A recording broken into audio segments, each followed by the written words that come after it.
Bonjour à toutes et à tous, bienvenue sur ma chaîne Jolto Comics. Aujourd'hui, une nouvelle vidéo, retour de lecture, un peu spéciale parce qu'on va se concentrer sur un run en particulier, celui des X-Men par Jonathan Hickman. Alors, c'est un run que je n'ai pas lu entièrement parce que, comme vous vous en doutez, ou comme vous le savez, c'est un run qui est très long avec différentes séries, énormément de séries. Donc moi j'ai choisi d'en faire une version courte en quelque sorte, donc c'est ma sauce, hein, c'est ce que j'ai choisi, ce que j'ai fait pour découvrir ce run de Jonathan Hickman, suite à différents, où je me suis renseigné, différents avis, qui, voilà, qui indiquaient qu'il était possible de lire cet univers, premièrement déjà avec le socle, la base, qui est House of X Power of Ten, et la conclusion qui est Inferno. Voilà. Donc j'ai décidé de prendre quand même un récit qui s'est déroulé entre ces deux-là, qui est X-Men Hellfire Gala. Donc effectivement, je n'ai qu'une vision partielle du run de Jonathan Hickman, donc mon avis sera en conséquence par rapport à ce que j'ai lu. Et bien entendu, j'ai des trous dans la raquette, mais j'ai décidé de faire ce choix pour découvrir ce run de Jonathan Hickman par les X-Men parce que ça m'intéressait énormément et j'avais pas forcément envie de passer par moult séries aux qualités peut-être discutables et de faire ce choix d'un raccourci finalement. Donc, pour débuter, donc, on commence par House of X Power of Ten. Donc, scénarisé par Jonathan Hickman, et au dessin, on va retrouver Pepe Larraz et RB Silva. Donc, des magnifiques artistes. Je vais vous montrer les planches. C'est magnifique. Donc voilà, c'est une relance de l'univers X-Men qui a débuté par ces deux mini-séries. Donc 6 numéros d'House of X et 6 numéros de Power of Ten.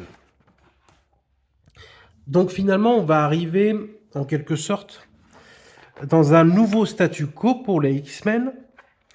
Les X-Men donc ont décidé de créer une île qui s'appelle Krakoa, où ils seront les seuls habitants, et de revendiquer ce territoire pour eux.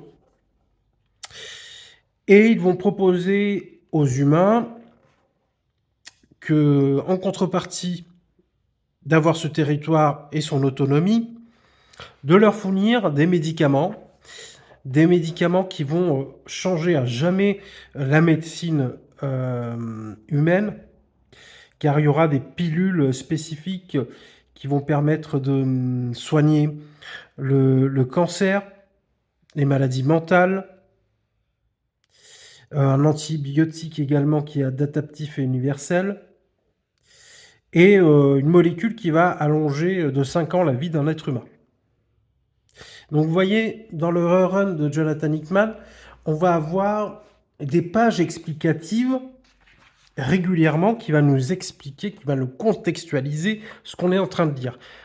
Parce que, c'est pas pour dire que c'est complexe, mais on a, voilà, il y a des choses qui sont dites dans le récit, mais on va nous les détailler dans des pages explicatives et nous renseigner un peu plus en détail. Et c'est franchement le bienvenu. On a le plus d'informations possible grâce à ces pages explicatives. Et donc, dans ce nouveau statu quo, tous les mutants vont être dans ce territoire et vont pouvoir voyager grâce à des formes de portails qui sont des fleurs, et ils vont pouvoir aller au gré des endroits où il y a des portails partout dans le monde. Donc ça sera leur forme de déplacement. Et donc on va vite comprendre qu'on a plusieurs temporalités dans ce récit. On va voir les X-Men à 1 an, le Krakoa, cet univers-là, 1 an, à 100 ans et à 1000 ans. Donc plusieurs temporalités. Et on va voir l'évolution de ce nouveau statu quo, le fait que les X-Men soient maintenant un État indépendant et un petit peu la sauvegarde de ce statu quo dans l'avenir par ces ellipses temporelles qu'on va voir, ces différentes temporalités qu'on va voir. Donc au dessin, vous voyez, ça, c'est impressionnant, c'est incroyable. Le travail effectué, je- vraiment, c'est un gros point fort. C'est le dessin. C'est magnifique.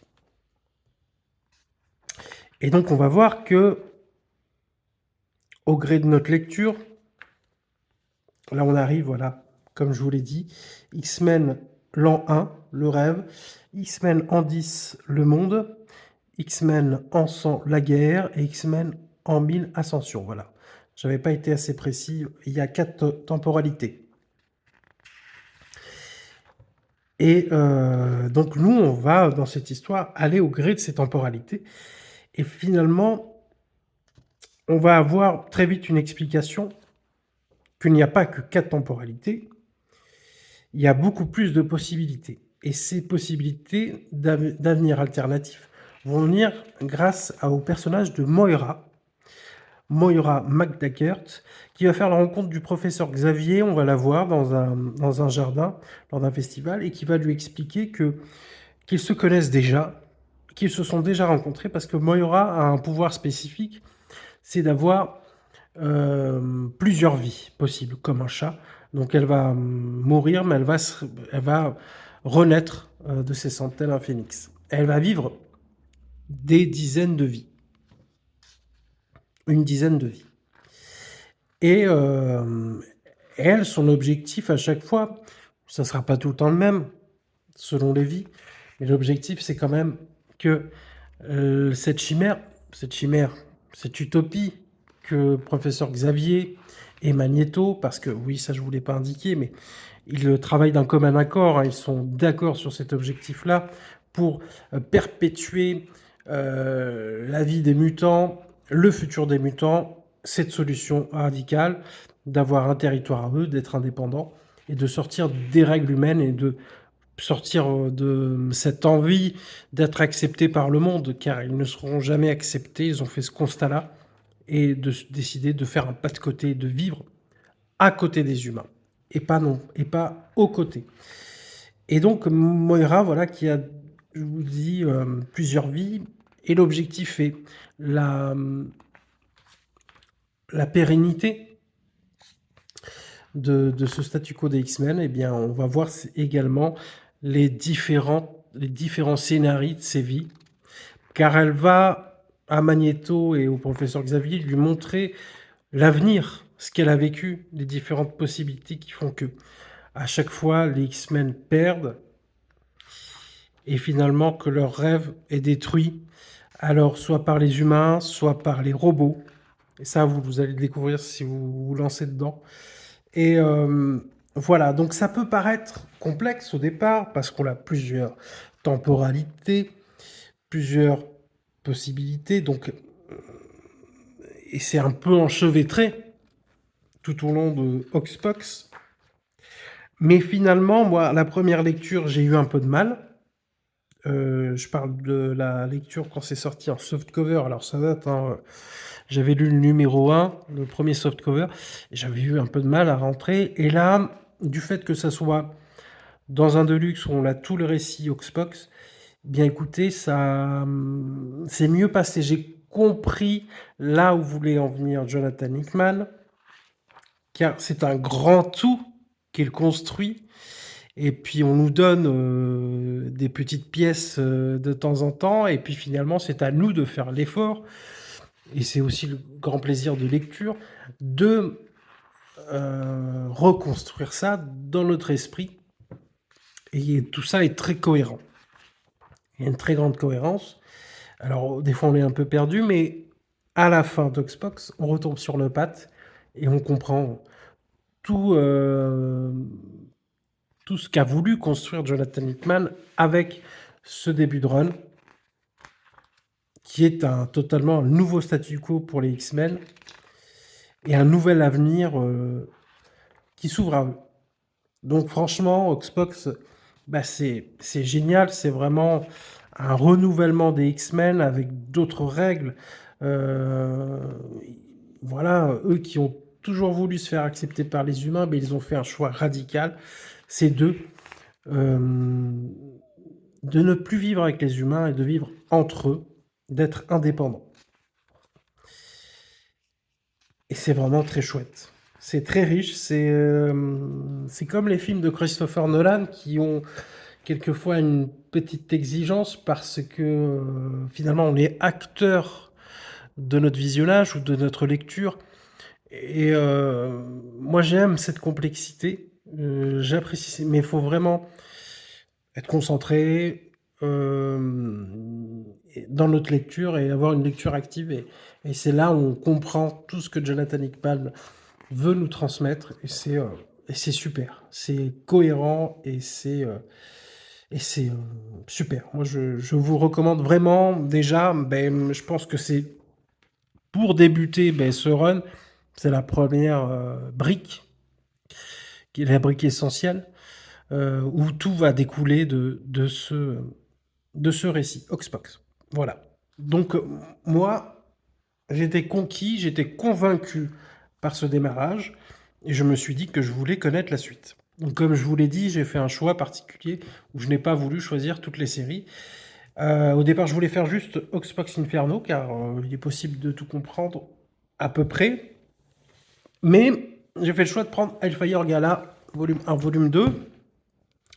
Donc ça, je vais passer assez vite parce que la qualité, en gros, c'est un gala où tous les mutants, les personnes de la société civile, les super-héros de l'équipe des Avengers, etc., etc., le beau gratin, Docteur Fatalis, les 4 Fantastiques, tout le beau gratin va se réunir pour des festivités et puis il va s'en suivre différents événements euh, durant ce gala. Donc, on est plus dans l'agréable, le divertissant, mais il n'y a pas vraiment de profondeur de choses qui vont marquer. Et j'ai bien peur que les séries autour. Alors, je peux me tromper hein, totalement. Et honnêtement, je ne suis pas un spécialiste des X-Men. Je n'ai pas lu, je vous l'ai dit, la continuité. Mais j'imagine quand même qu'il y a des séries plus ou moins oubliables et qui ne servent pas non plus toute cette continuité. Donc Hellfire Gala, il y a certains épisodes intéressants parce que voilà, c'est un event qui va traverser plusieurs séries X-Men. Donc on a Marauders, X-Force, Aliens, Excalibur, la série X-Men, Planetize X-Men, les New Mutants, X-Corp, Sword, Wolverine, Way of X, X-Factor, Classic X-Men. Déjà, ah oui, Classic X-Men, c'est un ancien récit, 86. Mais voilà, déjà le nombre de séries. Mais en tout cas, là, on a ce que m'a servi Hellfire Gala, c'est d'avoir un panorama des différentes équipes et des différents personnages qu'on ne voit pas dans Oxbox. Les Marauders, les New Mutants. Et c'est des personnages qui vont servir pour la suite. Et honnêtement, même si la qualité n'est pas du tout optimale dans cette mini-série event, ça m'a permis quand même d'avoir une approche des différents personnages qu'on va retrouver dans la suite dans Inferno, qui est une forme de conclusion, mais ouverte, du run initié par Jonathan Hickman. Jonathan Hickman va passer la main après Inferno, donc on va y venir. Mais voilà, Hellfire Gala n'est pas non plus essentiel. Alors moi, ça m'a été essentiel dans Inferno, mais on va y revenir. Voilà. Donc, si je ne l'avais pas lu, je n'aurais pas été perdu à la lecture d'Inferno.